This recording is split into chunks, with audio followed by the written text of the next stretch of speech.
vous allez nous parler du lion, mais je voudrais d'abord vous poser une question.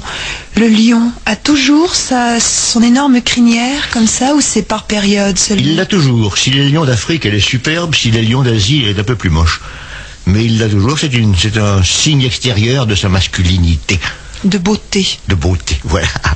D'ailleurs, il y a quelques mois, je vous avais expliqué, je crois que vous vous souvenez, que le lion se mariait, puis qu'il vivait avec sa lionne, parce que celle-ci lui servait de rabatteur, chargeant sur les troupeaux de gazelles et les rabattant vers le buisson où le lion s'était caché pour qu'il la tue et qu'on se la partage. Bon. C'est vrai partout. Mais dans les régions où il y a beaucoup de gibier, beaucoup de gazelles, d'antilopes, notre lion devient polygame. Pourquoi? Parce qu'il peut tuer plus souvent, par conséquent nourrir plus de dames lions. D'où, au parc W par exemple, une énorme réserve moins connue que celle du Kenya et aussi riche en gibier, des harems de lionnes sur lesquels règne un gros père lion. Pas de problème de jalousie entre ces dames qui viennent tour à tour avec beaucoup d'assiduité faire des gentillesses à leurs lions pour qu'ils les honorent tour à tour avec une royale sérénité. La sollicitation vient toujours des lionnes dans ces harems et tout permet de croire que de se sentir plusieurs ensemble, ces dames y mettent beaucoup plus d'entrain que quand elles sont la seule épouse.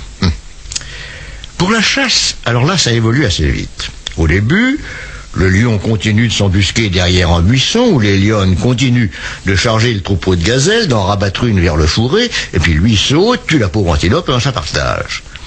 Mais assez vite, le lion juge que c'est pas la peine de tellement se fatiguer. Il est très paresseux, je vous l'ai dit. Alors, il laisse les lionnes chasser toutes seules. Elle se glisse derrière le troupeau de gazelles, d'antilopes, de gnous, elle charge, souvent à deux, elle repère tout de suite la plus faible, la plus vieille, la poursuit et la tue elle-même. Pas lui, quand c'est fait, il arrive bien tranquillement et puis se sert le premier.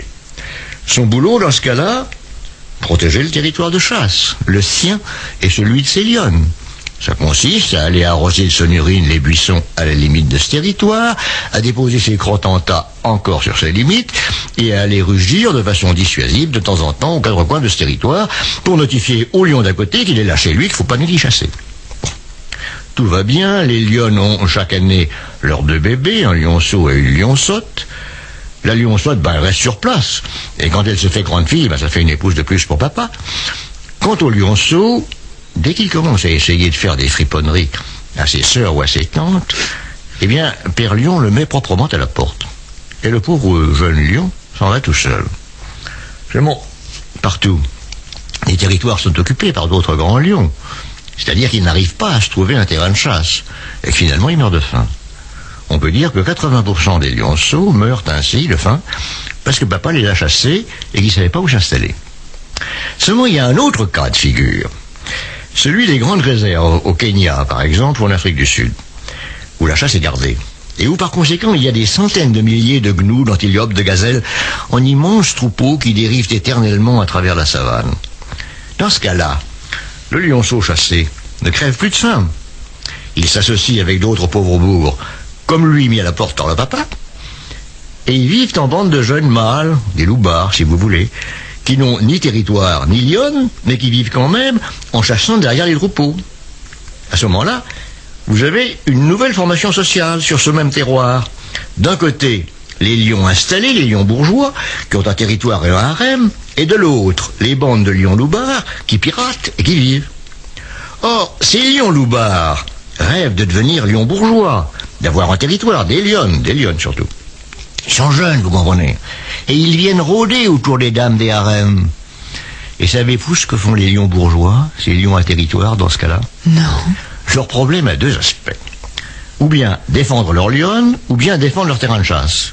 C'est la seconde solution qu'ils choisissent. Et l'on voit à ce moment-là deux grands lions s'associer, mettre en commun leurs lionnes, à qui ils rendent hommage tous les deux sans jamais se chamailler.